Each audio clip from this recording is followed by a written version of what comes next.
¿Qué tal? Saludos, muy buenas noches, bienvenidos a Vía V, miércoles 24 de julio. Tragedia en Santiago de Compostela. Las que están viendo son las primeras imágenes, en este caso fotografías de compañeros de La Voz de Galicia que se encuentran en estos momentos en el lugar en el que hace poco, en torno a las 9 de la noche, descarrilaba un tren, el tren en concreto Alvia, que hace su recorrido entre la capital de España, entre Madrid, con destino a Ferrol. De momento hay 10 personas fallecidas, según se confirma oficialmente, aunque a la vista del estado en el que se encuentran los vagones no se descarta que el número de víctimas vaya aumentando con el paso del tiempo. La localidad en concreto en la que se produjo el accidente, de momento accidente, es la localidad de Angrois, que pertenece al término municipal de Santiago de Compostela. Nos están diciendo que los vecinos de las casas más próximas a la vía del tren están desplazándose hasta los vagones para tratar de ayudar en las tareas de excarcelación. Como les digo, al menos 10 personas habrían muerto en ese descarrilamiento que se producía en torno a las 9 de la noche. ¿Qué tal? Saludos, muy buenas noches, bienvenidos a Vía V. Hoy es 24 de julio, pero del año 2014. Hace 365 días exactamente, el 24 de julio del año 2013, iniciábamos como hoy el último Vía V de la temporada. Ojalá hubiéramos podido hacer el programa que teníamos previsto, porque a las 9 menos 20 de la tarde el tren Alvia 04155, procedente de Madrid y con destino a Ferrol, se estrellaba en la curva de Agrandeira, en la localidad de Angrois. 79 personas perdían la vida, más de un centenar sufrían heridas, muchas otras nunca podrán olvidar aquella víspera del Día de Galicia. Hoy, un año después, a las 9 menos 20, un tren Alvia, muy parecido a aquel, pasaba de nuevo por Angrois.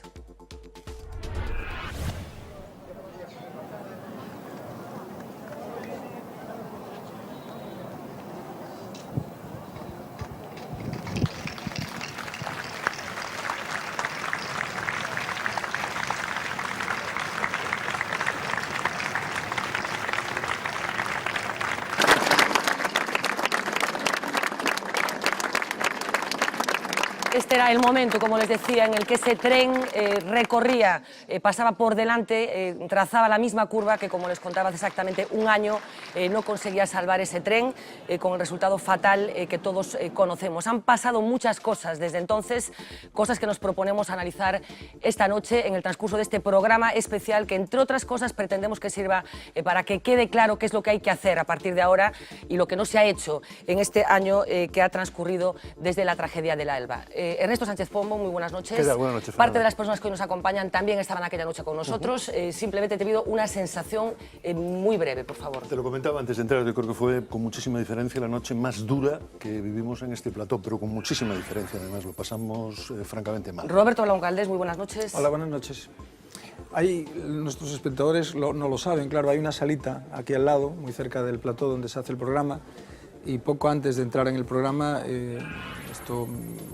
había alguien que estaba seleccionando fotos, viendo las fotos que iban llegando de los reporteros de La Voz de Galicia, y yo lo recuerdo como si fuera ahora mismo, ¿no? Allí en la salita, antes de entrar, muy poco tiempo antes de entrar en el programa, a las 9:30 probablemente, viendo las fotos en las que ya se veía con claridad que aquello era una catástrofe, y recibiendo los comentarios de los primeros comentarios de los reporteros de La Voz, que comentaban que aquello iba a ser mucho maior de lo que preveíamos. Como finalmente acabou confirmándose. Xosé Luis Barreiro, moi boa noite. Boa noite. Pois eu recordo que o programa creo que empezáramos con 4 mortos contados, non? Cando íbamos por os 30 se nos parecía unha cousa absolutamente insuperable, non? Cando xa marchábamos, pois estábamos xa chegando nos 80, realmente foi impresionante. Eu creo que o peor ben despois foi a xestión de todo ese proceso. Carlos Vázquez Padín, moi boa noite. Boa noite. Compañeiro desta mesa, víctima tamén do accidente do Alvia. Que sensación tes hoxe? Pois hoxe teño unha sensación de revivir un pouco todo este último ano, non? Desde logo, desde o punto de vista da dor que me causou personalmente o que ali aconteceu, que a perda da miña nai, e toda a análise posterior de como se foi conducindo o asunto, que teremos, espero, ocasión de profundizar máis, pero, bueno, unha frustración, o sea, tremenda, que se suma a esa dor como consecuencia de que, na miña opinión, os aparellos de Estado están facendo todo o posible para que non se esclareza todas as causas do accidente, non? Decía, hoxe estiven aí en Angrois, veño dali, e decía que, claro, que esa rabia que sienten moitas e que sentimos moitas víctimas, que se suma a dor, e esa rabia é consecuencia directa de que gran parte das víctimas, non podo falar en nome de todas, nin sequera de unha parte delas, pero falo con moita xente e escoito a moita xente, e logo moitas das víctimas temos esa sensación de frustración de que o Estado está tratando de furtarnos a verdade, está tratando de evitar asumir as responsabilidades no que eu considero un homicidio imprudente do propio Estado. Non? Vamos a entrar, por suposto, en toda esta historia, porque ese sentimento, efectivamente, o compartides moitas das víctimas que dunha forma ou outra viaxaban nese tren. Está con nos tamén Xosé Carlos Fernández, moi buenas noches. Hola, Carlos buenas Aymerich, moi buenas noches, moi boa noite. Hola, boa noite. Adina Dumitru, moi buenas noches tamén. Buenas noches. Vamos a tratar de ir reviviendo cómo establecíamos el relato de aquel accidente que se producía minutos, una hora antes de empezar el programa del año pasado. En torno a las 10 menos cuarto, nuestra compañera Marta Carballo, desde Santiago de Compostela, nos facilitaba la primera conexión desde el lugar de los hechos. Ya que tenemos a nuestra compañera Marta Carballo al otro lado del teléfono. Marta, buenas noches. Hola, buenas noches. Antes de nada, te voy a intentar que nos cuente una de las personas que iba en el tren, así muy rápidamente, simplemente, bueno, cómo se encuentra y qué es lo que ocurrió el tren. Mire, lo que ocurrió realmente no porque fue cosa de segundos. Parece ser que fue en una curva. El tren no sabemos por qué motivo o se salió del rail, empezó a dar vueltas, a girar, a dar vueltas de campana. Cuando nos dimos cuenta, la máquina que llevábamos delante estaba ardiendo. Y había mucha gente en la parte de abajo aprisionada por los sillones. Bueno, el primer testimonio directo que recibíamos aquí en el plató de V Televisión para todos los espectadores de esta cadena, de una de las personas que conseguía narrarnos las primeras sensaciones en torno al accidente. Veíamos esas imágenes, las primeras fotografías que probablemente se hicieron por parte de los fotógrafos de la Voz de Galicia que se desplazaron hasta el lugar de los hechos. Hoy, lo comentaba Carlos, Angrois ha sido un punto de encuentro de las víctimas, algunas de las cuales, como esta persona con la que vamos a contactar ahora mismo, se desplazaban allí por vez primera. Esta mujer perdía a su hija hace un año en aquel tren y, como decíamos, por vez primera se enfrentaba a la visión de la curva en la que su hija perdía la vida. Sí, yo no vine nunca aquí. No vio todavía nada. No, no lo he visto. Solamente en la tele. Vamos, al principio, cuando salían, yo en los primeros días no vi nada, pero claro, ahora están sacando las imágenes. Yo al principio, en cuanto sacaban el tren, yo contaba vagones a ver dónde iba mi hija. Ahora ya no. Parte de la emoción que hoy se vivía en Angrois y que seguro que se está viviendo todavía.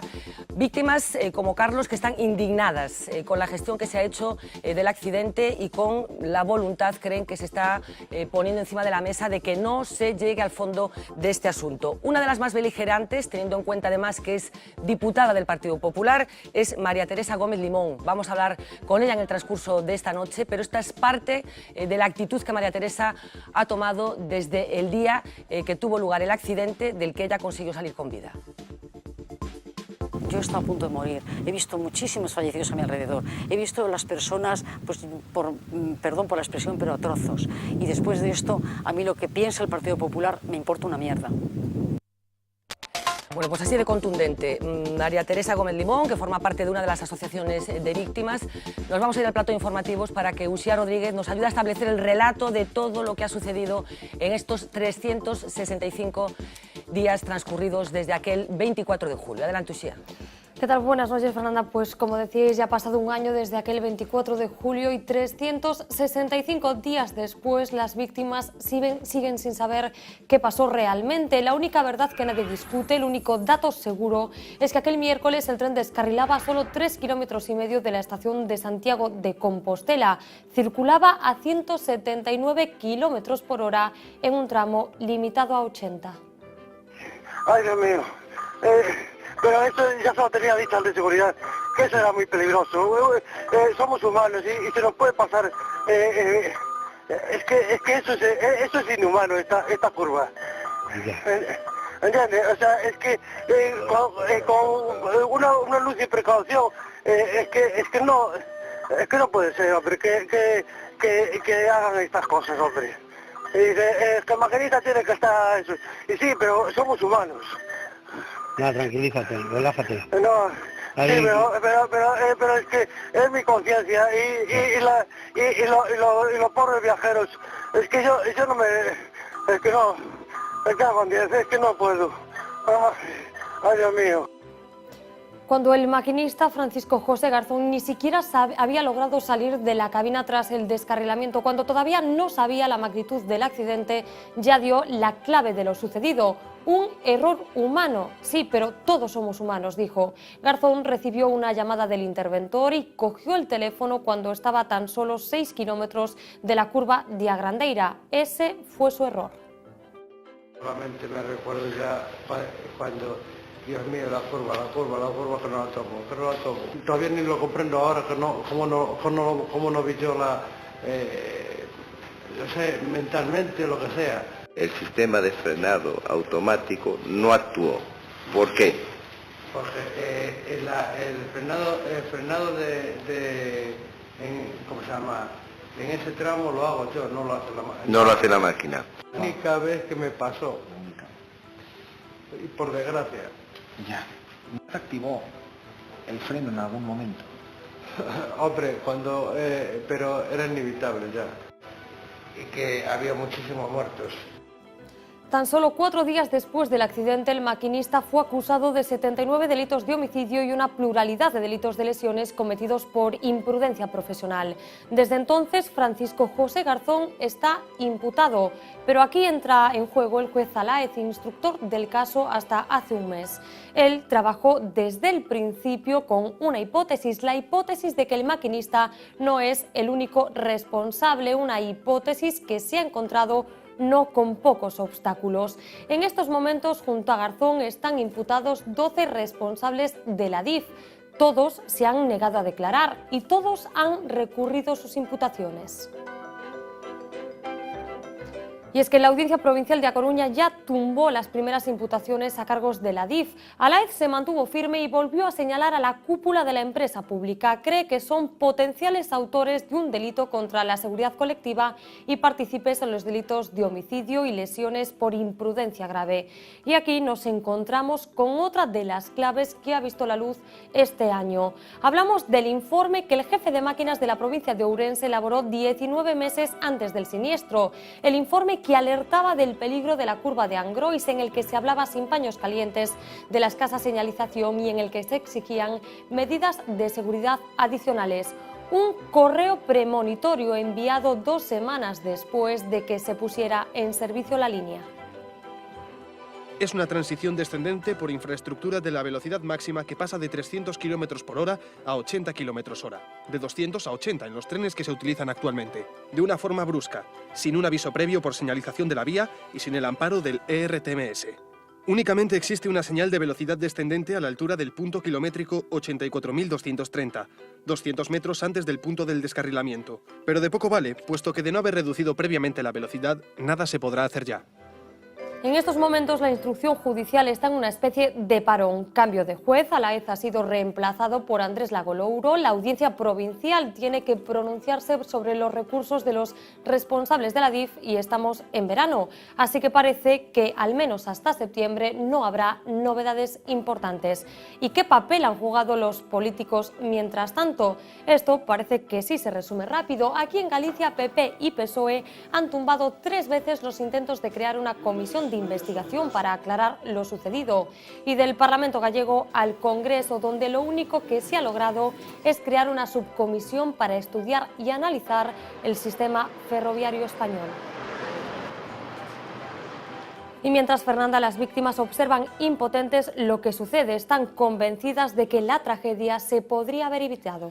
Muchísimas gracias, Uxía. Pues José Carlos, la pregunta del millón, ¿se podría haber evitado la tragedia?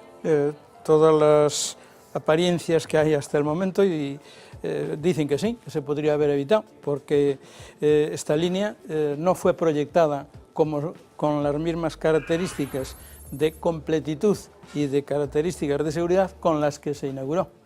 Por tanto, se podría haber evitado si la línea se hubiera construido, como se suele decir en estos casos, como Dios manda. Pero que Dios manda en este caso era el Ministerio de Fomento con unas obras contratadas, adjudicadas, lógicamente, y supervisadas, vamos a pensar que con el 100% de la seguridad, y llegando hasta el punto de destino, que era donde estaba el proyecto previsto, que era la estación de Santiago. A partir, dice aquí el informe de la CIEF, que durante el transcurso de las obras, no dice cuándo, se decidió hacer una modificación de ese último tramo de acceso a Santiago para evitar una serie de instalaciones de cambio de ancho y, bueno, los técnicos lo vimos bien, o sea que se pudiera continuar en ancho ibérico el tren que llega a Ourense y que llegara a Santiago, pero llegar con la línea hasta Santiago no significaba suprimir de los últimos 8 kilómetros en la instalación de RTMS, son dos cosas distintas. El Ministerio ha justificado, no, es que se decidió cambiar el ancho para que fuese más fácil y comercialmente no se perdieran tantos minutos y tal. Bien, pues muy bien, haga usted la vía en vía ancha, evítese un cambiador de ancho en Ourense, otro cambiador de ancho en Santiago, pero usted llégueme con la instalación de seguridad de una línea de alta velocidad, como la contrató, como la adjudicó, para lo cual la presupuestó y tal. Entonces, esa modificación, primero, no fue notificada a la ciudadanía, o sea, la ciudadanía podemos seguir por el BOE cada uno de los trámites de cada uno de los tramos, tanto de la plataforma como de la electrificación, como de las instalaciones de seguridad. Sin embargo, en ningún sitio consta que el Ministerio cambiase ni se dio a público conocimiento. Hablaba de la ciudadanía y yo no sé si cree usted que hubo también una vocación de engaño casi desde el principio, y me refiero a un hecho concreto que ya hemos comentado con usted y que tiene que ver con la inauguración de esa línea y de esa nota de prensa, bueno, pues tantas veces comentada, en la que el Ministerio decía que se inauguraba una línea de alta velocidad. ¿La ciudadanía fue confundida por parte de las autoridades? Totalmente, yo creo que no fue confundida, yo creo que la palabra es mucho más seria, fue engañada, porque estando con presencia del ministro de Obras Públicas, perdón, en este caso de Fomento, sí, y acompañado, que todo lo hemos visto en la televisión, del presidente de la Xunta de Galicia, inauguraron una línea de alta velocidad con todas sus consecuencias, vamos a decirlo así, y no se notificó en aquel momento a los distintos periodistas que les acompañaban que la línea tenía tramos sin finalizar o que se había modificado el diseño, para nada. Y efectivamente la nota de prensa, que todavía es posible consultar en la página web de Fomento, es del día 10 de diciembre de 2011 y dice: Fomento inaugura, o José Blanco, no recuerdo, creo que cita al ministro, el ministro de Fomento inaugura una línea de alta velocidad entre Ourense, Santiago y Coruña. Bueno, muchas preguntas por responder que vamos a poner esta noche encima de la mesa. A las 3 de la tarde de hoy salía de la estación de Chamartín el tren Albia, gemelo podemos decir, del que sufría el accidente hace exactamente un año. Estuvimos allí en Chamartín viendo cómo se producía esa salida y lógicamente en todo el tramo hoy se han producido momentos de homenaje de compañeros, de familiares de las personas que fallecieron en ese tren. En el caso de Chamartín, los que se concentraron eran fundamentalmente compañeros de los tripulantes y del personal de apoyo que viajaba en el tren Albia. Compañeros de trabajo de Olga y David, que eran tripulantes que prestaban servicio en la cafetería y servicio a bordo del tren y que fallecieron en el accidente. Con mucho dolor y mucha pena, claro. Sí, todos hacemos las rutas. Ese día les tocó a ellos, fue el destino y nos podía haber tocado a cualquiera de nosotros. Además, hemos venido a expresar nuestra más encendida repulsa a los verdaderos culpables de este accidente, que para nosotros tiene que ver con los que gestionaban el ferrocarril y los que están gestionando el ferrocarril con políticas que son criminales en la medida en que se ahorran costes en seguridad para aumentar beneficios o que inauguran precipitadamente una línea por bastardos intereses electorales, ¿no? Bueno, pues este era el ambiente que se vivía a las 3 de la tarde en la estación de Chamartín. Como ven, reclamaciones constantes, probablemente, como decíamos también, en todo el trayecto. Pero ¿qué pasaba exactamente hace un año? En ese programa que compartíamos con ustedes hace 365 días, había muchas preguntas que todavía no tenían respuestas. Algunas siguen sin respuesta, pero sabemos muchas cosas más de cómo transcurrió el viaje en ese tren pilotado por Francisco José Garzón, las cosas que sucedieron en ese trayecto y que vamos a tratar de rememorar en esta pieza. Madrid, 3 de la tarde. El Albia 04155 sale de la estación de Chamartín. Destino Ferrol. A las 8 menos 5 el tren hace parada en Ourense. Francisco José Garzón Amos se pone a los mandos de la máquina. Circula con normalidad por un tramo cuya velocidad máxima es de 220 km por hora. Entre las 8:15 y las 8:18 el freno de hombre muerto se activa 2 veces. El interventor llama al maquinista, que le quita importancia. Se me disparó el hombre muerto 2 veces y aflojé mal la marcha. No sé, es igual. El Albia sigue su camino. Al interventor le surge una duda sobre la parada en Pontedeume. Llama al segundo maquinista, que viaja en uno de los vagones tras ser relevado, pero no logra contactar con él. Así que vuelve a llamar a Garzón. Son las 8:39. El tren circula a 199 km/h. Dímelo. El Albia está a 7 kilómetros de la curva de Agrandeira. Interventor y maquinista hablan sobre un posible cambio de andén en Pontedeume. La conversación dura 100 segundos. Normalmente entra en el andén principal. Y por la desviada también entra. ¿Me oyes? Suena un aviso acústico, la baliza previa del sistema ASFA. El tren está a medio kilómetro de la curva de Agrandeira. Circula a 195 km/h. La velocidad de entrada es de 80. El maquinista tira de los frenos, pero solo logra reducir hasta los 179 km/h. Suena la segunda baliza. 4 segundos después, el tren descarrila.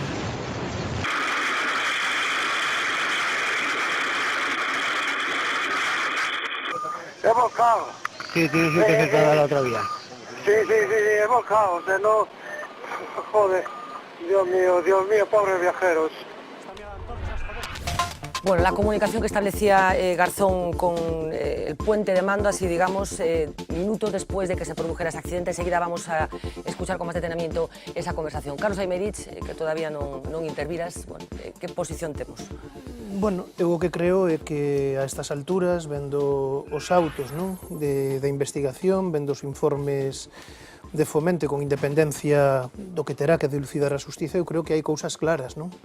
En primeiro lugar, está claro, Xosé Carlos, pois correxírame se non é así, que temos unha liña que se presentou, como el dicía agora, como de alta velocidade e non era exactamente de alta velocidade, en realidade convivía un tramo de alta velocidade e outro de liña convencional con ancho ibérico.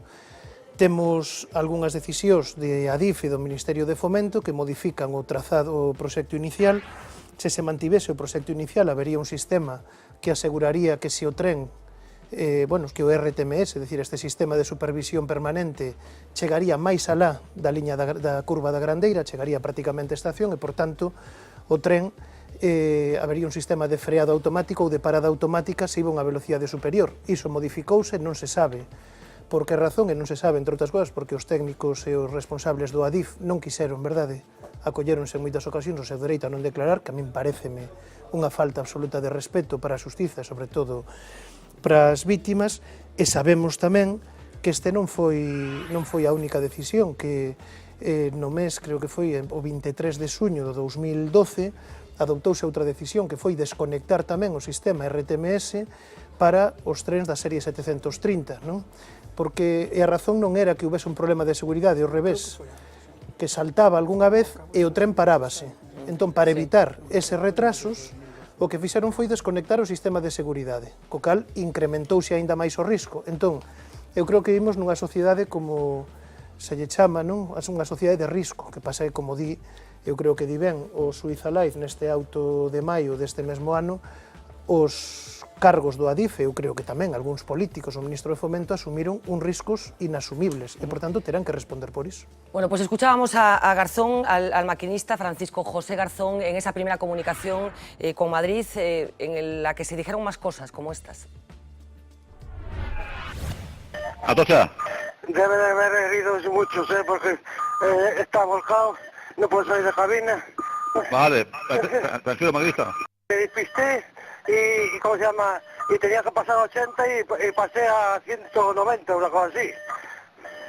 Es que eso ya lo dije a de seguridad, ya que eso ya era peligroso, que un día nos íbamos a despistar y nos lo íbamos a tragar. Me pasó a mí. ¿Y tú estás bien? Yo a mí me duele la espalda, tengo la cara sangrando y no puedo... Tomé la curva a 200, bueno, a 200 no, a 190, una cosa así. Claro, venía en verde. Y tenías que tomar los 80, ¿no? Sí, y tenía que pasar a 80. Vale. Ay, Dios mío. Pero eso ya se lo tenía dicho al de seguridad, que eso era muy peligroso. Somos humanos y se nos puede pasar... es que eso es inhumano, esta curva. ¿Entiendes? O sea, es que con una luz y precaución, es que no puede ser, hombre, que hagan estas cosas, hombre. Y dice, es que el maquinista tiene que estar eso. Y sí, pero somos humanos. No, tranquilízate, relájate. Dios mío, no puedo ayudar a nadie. No te preocupes, tú quédate ahí en la máquina. Ay, Dios mío, pobres viajeros, me cago en mi conciencia. Tú tranquilízate. No, sí, pero mi conciencia son los pobres viajeros, joder. Es que no puede ser. Joder, Dios mío, pobres viajeros. Ojalá no haya ningún muerto. Esperemos. Ojalá, me cago en 10, si no mi conciencia. Dios mío, me cago en 10. Dios mío, pobres viajeros. Bueno, espeluznante la conversación, como decíamos, de Francisco José Garzón con Atocha. Dina. Sí, la verdad que sí, es sobrecogedor oír todas esas conversaciones, ¿no? Y además ver incluso la repetición, ¿no? Pero aún no, incluso el tren de hoy, ¿no? Viendo cómo entra el tren de hoy, ya a mí se me ponen los pelos de punta. Aunque no haya estado involucrada, ¿no? Ni tampoco haya tenido ninguna persona cercana, ¿no? Que haya estado en el tren, pero es imposible no tener este sentimiento, ¿no? No conmoverse. Efectivamente, yo creo que ahí ha habido muchísimos problemas de seguridad y muchísimas responsabilidades políticas que todavía no se han asumido, ¿no? Una de las cosas que más me atrae a mí la atención es esta idea de que en algún momento falla el sistema de ERTMS del tren mismo, que el tren llevaba un sistema así, me refiero a los trenes de esta línea, no este tren en particular, perdón, este Alvia en particular, y por problemas con el software, ¿no? Esto es una incidencia que por esa misma razón tenía en ese momento que en el trayecto de ese Alvia, ¿no? o sacar el tren ya del trayecto, de cualquier trayecto, o en el trayecto de ese Alvia haya un sistema adicional de seguridad, ¿no? Este es un problema, me parece que incluso en el momento en el que aparece que no se tome ninguna medida es algo que es incomprensible, ¿no? Luego vemos este informe del maquinista, de otro maquinista que en algún momento se da cuenta de que hay un problema, 2 semanas después de la inauguración de la línea, ¿no? El hecho de que esa información no llega a ninguna parte, el hecho de que en ese momento no se toma ninguna medida, de que haya habido otros maquinistas que parece que sí señalaron, aunque no de manera formal, ¿no? como este que lo hizo por escrito, que hayan señalizado que está pasando algo y que eso no se haya revisado, desde mi punto de vista es algo que no se puede asumir, ¿no? Y realmente no podemos asumir que este tipo de consideraciones políticas algo míseras se queden sin ningún tipo de penalización, ¿no? Por parte de la ciudadanía. Xosé Luis, ti tes unha visión un pouco distinta que hoxe aparece recollida incluso nas páxinas da Voce, que levas mantendo un pouco desde o principio, non? Con respecto a todo este asunto. Vamos a empezar por dúas cousas. A primeira é que alguén se debeu dar conta de que había un problema na curva da Grandeira, posto que al señalizaron a 80 km/h. Según algúns técnicos din que esa curva se podría coller seguramente a 130 ou 140 km/h sin ningún problema, pero estaba señalizada a 80. Quen señalizou a 80 era un enxeñeiro e quen formou os maquinistas para que pararan antes e lle dixo onde tiñan que empezar a parar era unha persona que sabía exactamente que había que ir a 80 para esa curva, verdad? Con moita frecuencia nos imos en tren, chegamos a un sitio onde o tren aminora, e por que aminora? Pois porque alguén dou un aviso de que hai señales na vía, están cambiando os cables ou o que sea. E se un maquinista non aminora, obviamente, prodúcese unha catástrofe.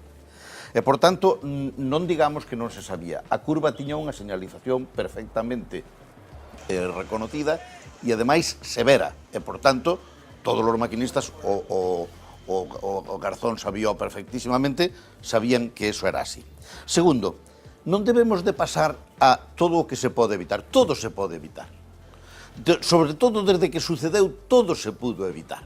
É evidente que cando un coche se cruza nunha carretera e invade o outro lado, se tuvera un carril intermedio, pois non a invadía, verdad? Se tuvera unha valla intermedia. Por tanto, todos eses accidentes en principio deberían de pasar ao Ministro de Obras Públicas, pero non pasan, porque o que ten que ter o cuidado de non patinar na chuvia é o conductor. De tal maneira que, se nos imos agora, cada vez que a unha carretera, dimos, se esta curva, en vez de facela co radio de 80 ou eran feito co radio de 160, xa estaba, pero non é así como se fan as cousas. E, por tanto, o risco que hai que considerar culpable, aínda que sea por negligencia, é aquel que produce, aquel que non está advertido ou aquel que está mal advertido. Pero a pregunta é, todo ten que estar nas mans de un determinado señor? Con moita frecuencia, sí. Con moita frecuencia está nas mans un señor. Por exemplo, un piloto está nas mans, un avión está nas mans dun piloto. Bueno. Claro. Ten que estar na man dun piloto, sí. Ten que estar na man dun piloto. Pero hai máis xente na cabina co piloto. Sí, claro. Aí tamén había outro que estaba falando por teléfono con él, verdad? E, por tanto, a cuestión é tremendo ver que unha persona que está narrando a súa propia situación.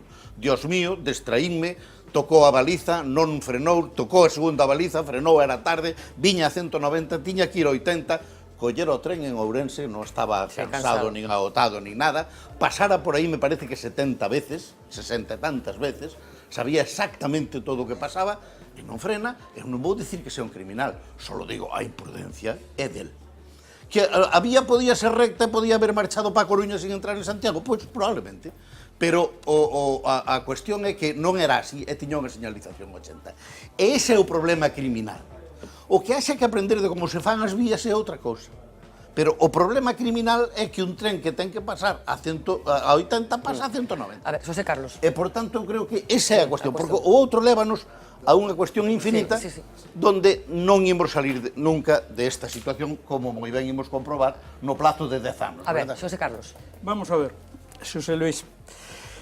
A línea que inaugurou o día 10 de decembro de 2011 o ministro de Fomento, el notificou o coste e son 2.700 millóns que habría que justificar, porque eu non conseguín nunca justificar tanto, pero el citou a cifra de 2.700 millóns. Eso sale millón por kilómetro, aproximadamente a 30 millóns por kilómetro, porque é unha línea de alta velocidade. Esas líneas de alta velocidade, en todas as partes do mundo, e por tanto aquí non ten por que ser diferente, levan incluídas uns sistemas, precisamente por iso é o que costa este tal, que dá igual o que faga un menisquinista. O tren nunca se sale de madre, como diríamos nestes casos, non? Por qué? Porque precisamente cando se viaxa a 300 km por hora, por exemplo en España, a Barcelona, a Valencia, a Sevilla, podes preguntar aos técnicos ou aos cargos altos de Adif ou do Ministerio de Fomento si en algún momento os trenes van solo co motorista. E vai che decir inmediatamente que non. Solo unha cuestión. Mira, non me convenzas porque non che fai falta. Este tren non viña a 300 km por hora, viña a 200. A 200. E por que viña a 200? Porque xa lle advertiran o maquinista que non era unha línea de alta velocidade. Por eso non pode vir a 300 e ven a 200. Verdad? Non estou de acordo. No, bueno, podes estar de acordo ou non estar de acordo. Eso non é un razonamento técnico. Espera, a ver. Entonces, o sea, no hace falta ser técnicos para no decir tonterías. Sí. Un tren que le dicen no puede usted circular a más de 200 km por hora no es un tren de alta velocidad. Te pongas de técnico como te quieras poner. Que no. El ministro no dijo nada. El ministro no dijo a cuántos kilómetros. A ver. Claro, de uno en uno. A ver, José Blanco entregó una nota de prensa diciendo que era un tren de alta velocidad. Y en esta misma mesa, en tu presencia y en la mía, hace hoy un año empezó a recular. Y ahí está. Y entonces fue él el primero que dijo en esta mesa, sentado donde está Roberto, y yo estaba sentado allí, que empezó a decir, bueno, en realidad no es de alta velocidad, es de velocidad alta, no sé qué. Y Fernanda le preguntó, y ahí está la cinta, pero déjame que te diga una cosa, aprovechando que pude meter baza. Vamos a ver. Hombre, No me digas... Quitándomela a mí, claro. No me digas... Que yo se la había quitado a otro, pero era para mí. No era para ti. No me digas, José Luis... Yo la había quitado para mí. Te la robo yo. No me digas, José Luis, que un avión va siempre en manos de un piloto. Jamás. Un avión no va jamás en manos de una única persona. Jamás, en ningún momento va en manos de una única persona. Porque tiene varios tripulantes y porque tiene una torre de control. Jamás. Es lo único en que no va nunca. Me refiero yo a eso. Es lo único que me no va refiero nunca a que en manos... el avión no para si no lo para el piloto. Bien, a ver, dejad un momento, Carlos. Solamente un par de cosas más. Mira, llevamos un año, desde hace un año, que hemos apelado al respeto a las víctimas, pero es que aquí no se ha hablado de otra cosa que de respeto a las víctimas. Y lo han hecho los que estuvieron antes, los que están ahora, los que vinieron y los otros, y en los discursos oficiales y en los no oficiales. Hombre, vamos a ver, es que precisamente cuando se cuentan mentiras sobre la construcción del tramo, cuando se hacen inauguraciones precipitadas, cuando no se cuando no se consiguen las comisiones de investigación, ¿cómo podemos hablar de respeto a las víctimas y a los familiares? Yo no, como no hablo de eso. A ver, Carlos, deja un momento, te escucho enseguida. Solamente una cosa. A las 10:15 de la noche de hace un año, José Blanco, ex ministro de Fomento ya en ese momento, decía esto en Vía V. Ya se empieza a especular que si hubo una explosión, que si hubo un descarrilamiento porque iba a demasiada velocidad. Bueno, yo incluso escuchaba a un pasajero, es comprensible que diga estas cosas, pero diciendo en un vagón, que vas en un vagón, dijo, es que cogió la curva. Bueno, o estás en cabina o no puedes ver cómo coge la curva. Por lo tanto, me parece que en este momento, producto de la emoción, del impacto, pues se dicen muchas cosas y yo creo que lo que hay que es que tener tranquilidad, serenidad, analizar bien las causas y investigar hasta el final. España tiene un sistema de seguridad que está muy bien, que está muy testado, pero estas cosas pueden fallar y hay que ver, insisto, cuál es la razón última. Pueden ser muchas las razones, pero en este caso debemos preocuparnos mucho de la gente. Es un Albia. Es un Albia, según me han confirmado, es el nuevo híbrido que hemos puesto en marcha hace un año aproximadamente. O sea, estamos hablando de un tren moderno. Sí, un tren moderno y que por lo tanto... de los buenos trenes, ¿no? Yo cuando hay aquí un debate sobre nuestros trenes, y yo que soy muy aficionado a comparar, digo, el peor tren español es el mejor tren de los Estados Unidos de América, que es la primera potencia del mundo, al menos de momento. Bueno, pues palabras del exministro de Fomento hace exactamente un año. Carlos Aymerich. Sí, supoño que se estará arrepentindo, non, do que dixo hai un ano. Non, vamos a ver, eu sobre o tema do risco e as responsabilidades. Cando o transporte se facía en carros de cabalos, pois o chofer, verdade, o conductor do cabalo, pois arrea o cabalo e vai por unha costa abaixo e tal, a responsabilidade é del. Porque efectivamente é un risco que controla, que pode controlar unha persoa. Cando temos medios de transporte que van a 300 km por hora, por vías coa complexidade que teñen estas, pois é evidente, é un pacto social que temos que ese risco non o pode manexar só unha persoa, nin no caso dos avións, nin no caso dos coches, verdade? Porque as medidas de seguridade tamén cada vez son maiores. A ninguén se lle ocurriría que fóramos pola autoestrada do Atlántico a 120 de repente tivéramos unha curva pois de 180 grados cunha reducción a 60, diríamos, oiga, estaba sinalizada, sí, pero hai unhas normas técnicas de construcción de autoestradas que di que iso non pode ser autoestrada e non pode estar aí.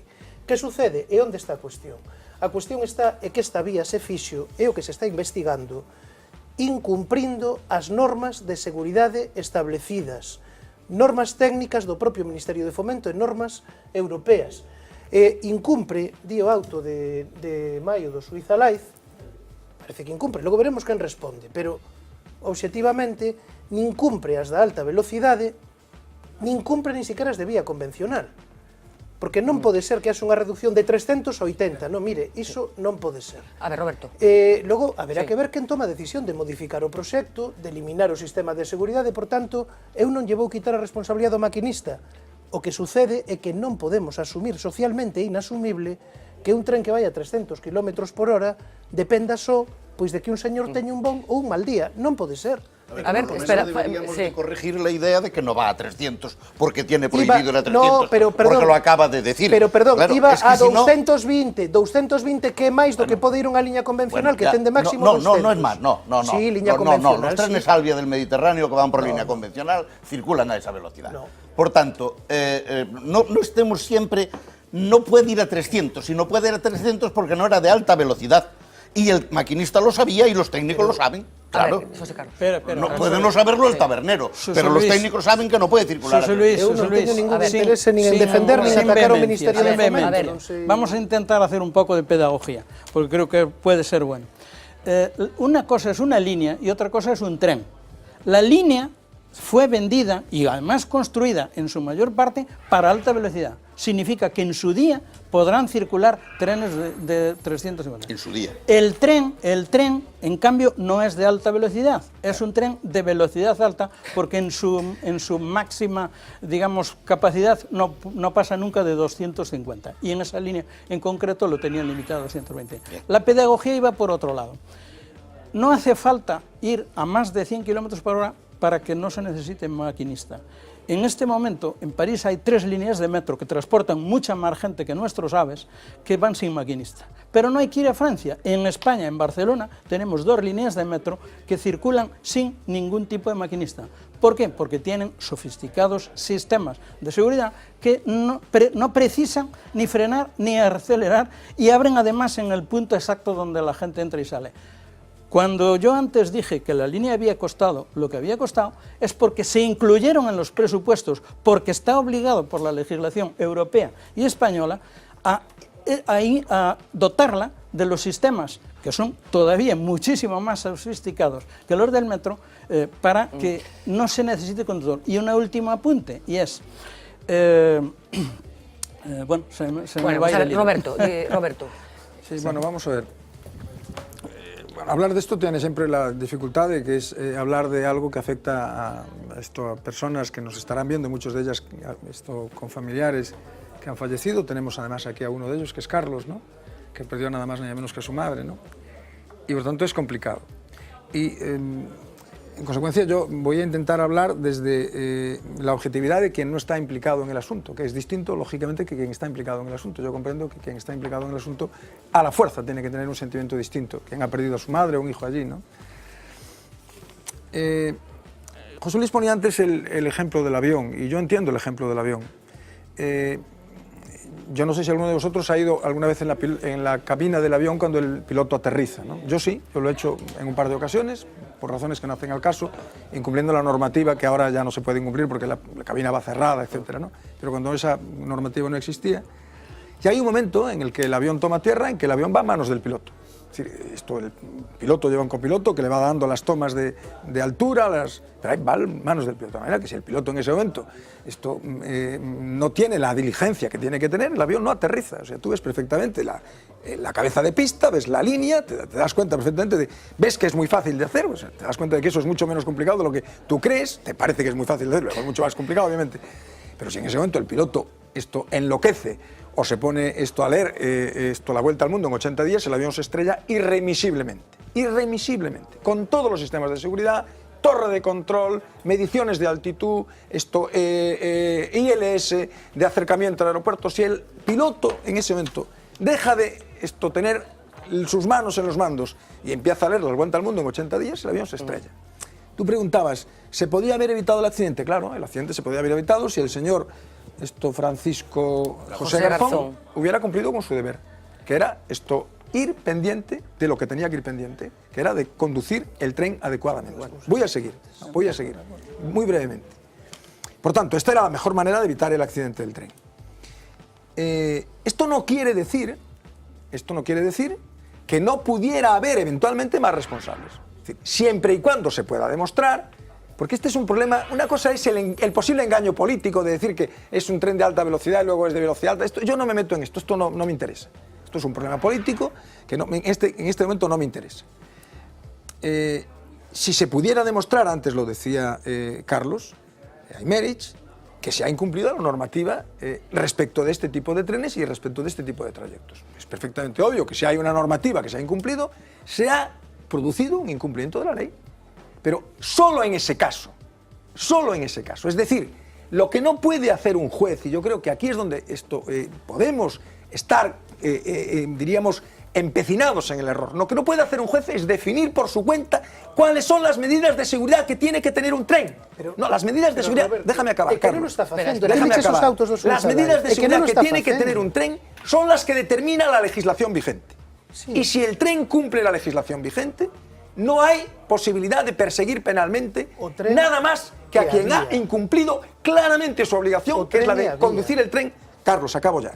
Conducir el tren de manera adecuada. Si se ha incumplido la legislación vigente, estamos en otro supuesto radicalmente distinto. Y es evidente que la legislación puede no haberse incumplido y que a raíz del accidente podemos llegar a la conclusión de que la legislación existente no era la adecuada y había que cambiarla para evitar que se puedan producir accidentes de esta naturaleza. Pero eso no le compete al juez.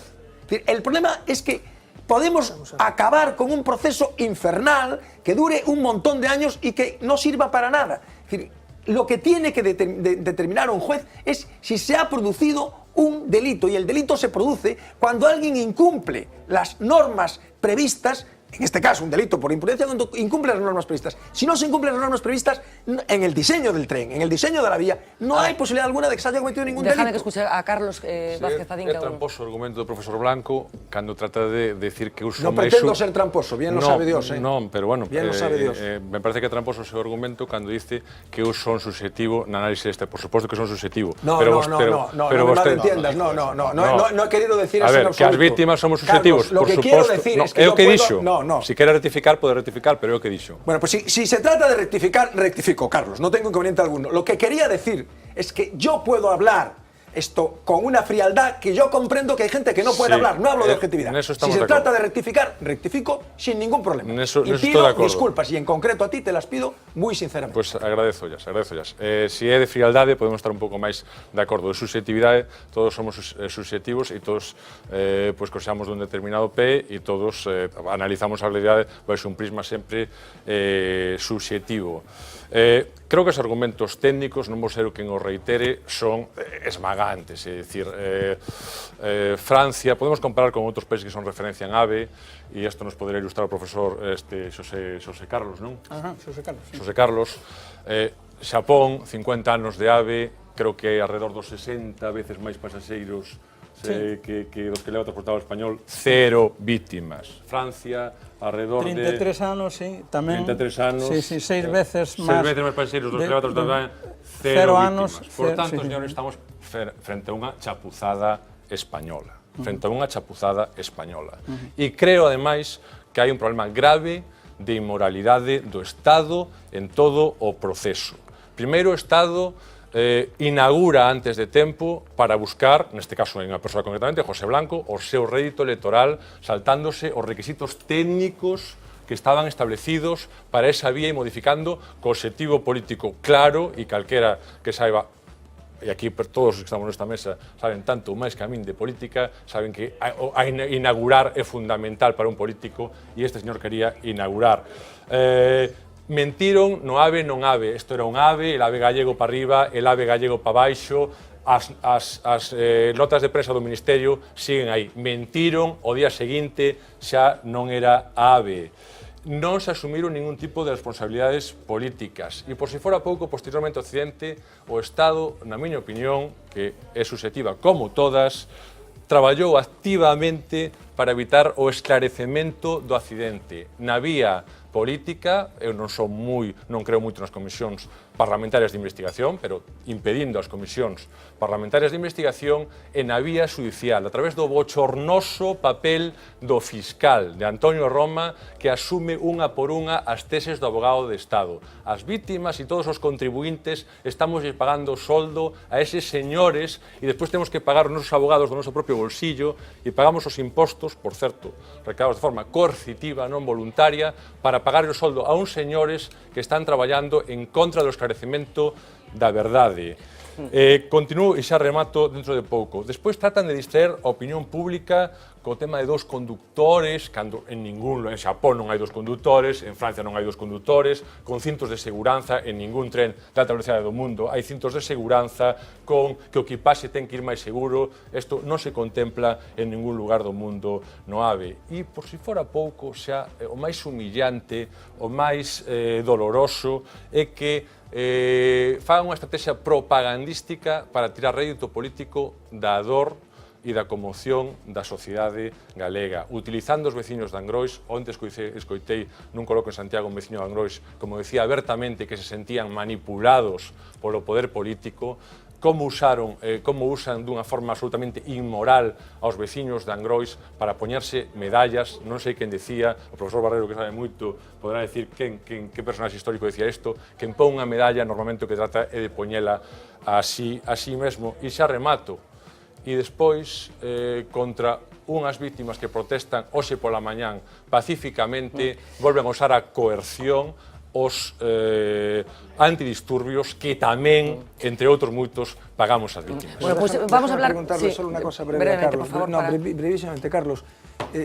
Según vuestra opinión, en el diseño técnico de la vía o del tren se incumplió lo que decía la ley? Remito ao técnico. Yo precisamente... Pero tú, ¿qué opinión tienes? Tendrás opinión sobre eso, ¿no? Eu creo que sí que se incumpliu a lei, pero tampouco creo que a lei, non sou xurista como vostede, e, por tanto, non creo, e non son positivista xurídico, non creo no carácter absoluto da lei, non? Porque se a lei dice unha barbaridade, pois me parece mal que se cumpra a lei, non? As leis do Estado nazi, o Estado nazi promulgaron as leis que me parece... O Estado nazi justamente porque non se isto... Pero chegou o poder de por que vía chegou o poder o Estado nazi? No, pero isto non é... Vamos a seguir hablando de seguridad, de verdad, y de las preguntas que están sin contestar, pero hablaba Carlos Vázquez Padín de lo que ha pasado hoy con las víctimas. Enseguida vamos a ver efectivamente esa acción de los agentes antidisturbios con un grupo de personas que trataban de acceder al Gallás, en donde se estaba celebrando el acto de entrega de las medallas de oro. Antes vamos a ir un momento a Angrois, porque como decíamos ha sido uno de los puntos importantes más emocionales de toda la jornada de hoy. Hubo una ofrenda floral esta tarde que coincidía, lo veíamos antes, con el paso del tren Alvia a la misma hora que tenía lugar el accidente el año pasado. Fue sin duda uno de los momentos más emotivos. Los niños llevaron 82 rosas blancas hasta el cruceiro de Angrois, acompañados por la música del grupo Batemento y la canción dedicada a las víctimas. Cada una de las rosas llevaba el nombre de una de las víctimas mortales, las 79 que murieron directamente aquel día, las 2 que murieron después y un niño que no había nacido porque una de las mujeres que viajaba en el tren estaba embarazada. Se depositó también una corona por parte de los vecinos de Angrois y luego algunos de los familiares también depositaron flores a título personal.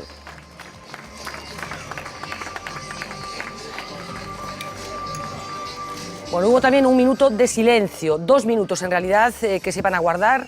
Cuando pasan unos segundos van a escuchar lo que pasó.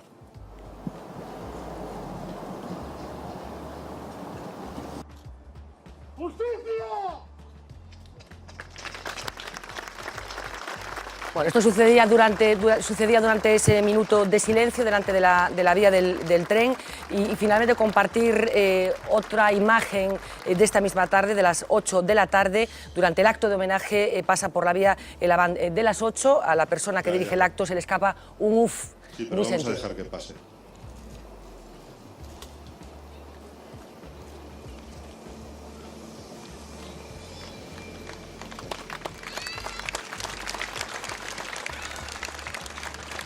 Bueno, las víctimas que hoy se concentraban, como decíamos, en la localidad de Angrois, sin duda protagonista también de esta tragedia.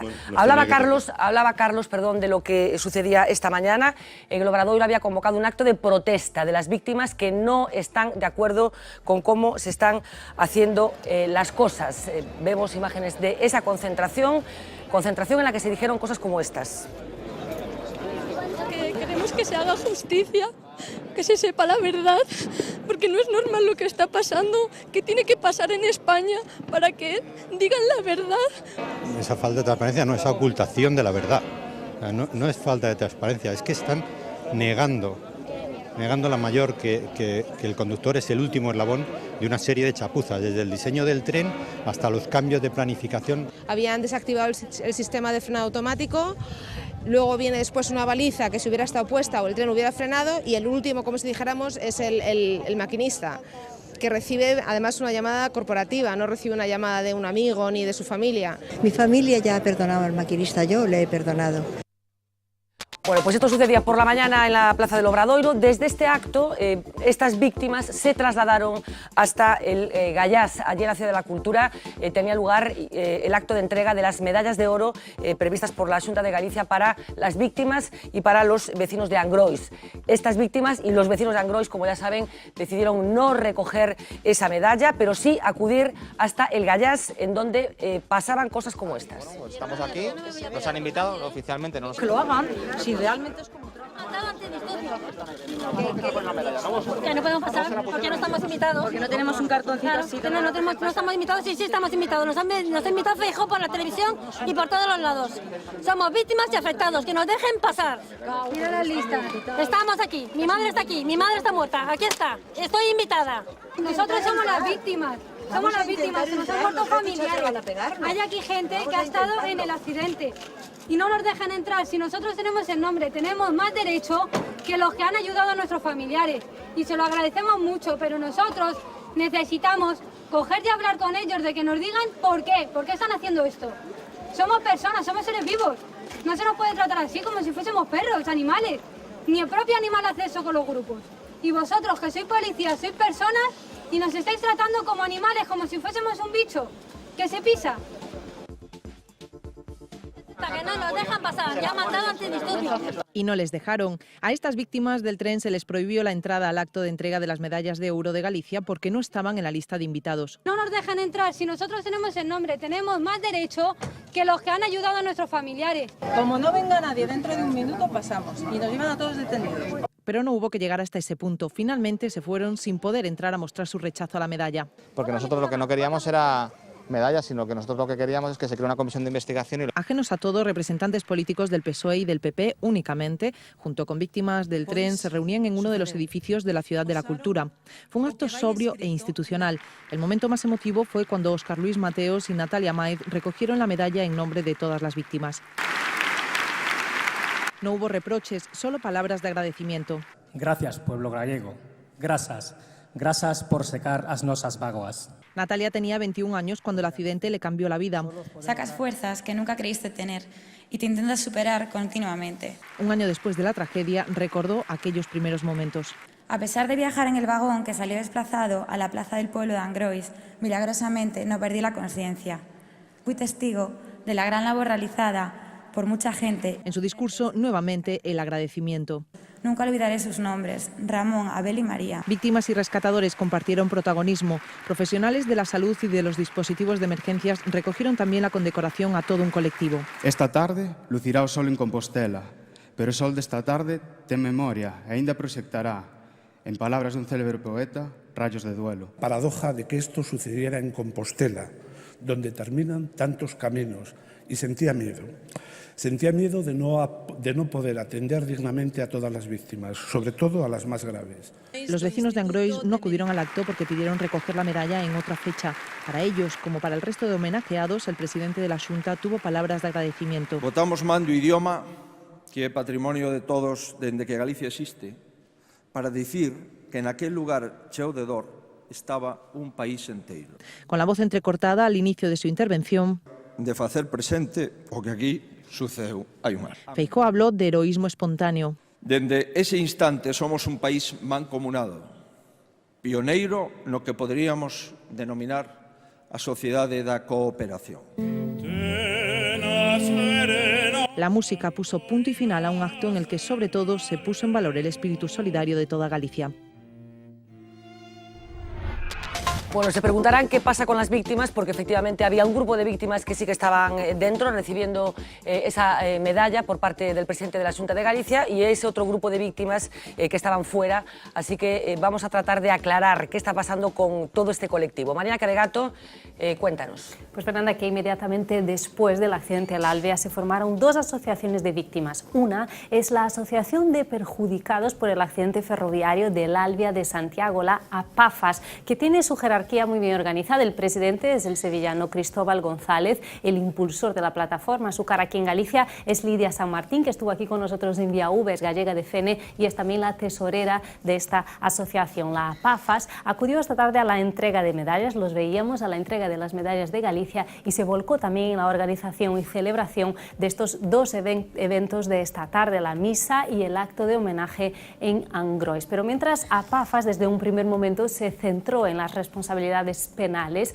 la plataforma Víctimas del Alvia 04155 se encauzó más en exigir responsabilidades políticas, lo que incluiría una comisión de investigación. Su cara más visible es la diputada del PP en Madrid, María Teresa Gómez Limón, que comparte la portavocía y presidencia de la plataforma con el también madrileño Jesús Domínguez. A las víctimas del Alvia 04155 no les ha gustado que la Xunta haya concedido a los vecinos de Angrois, víctimas y también a los colectivos de los que los socorrieron aquella noche, su máxima distinción, en lugar, dicen, de hacer todo lo posible para que se sepa la verdad y que se depuren responsabilidades. Así que, como ves, Fernanda, son dos asociaciones diferentes de víctimas y también dos visiones diferentes de cómo conseguir que se haga justicia. Bueno, pues efectivamente, Carlos, ¿por qué esta división nas víctimas?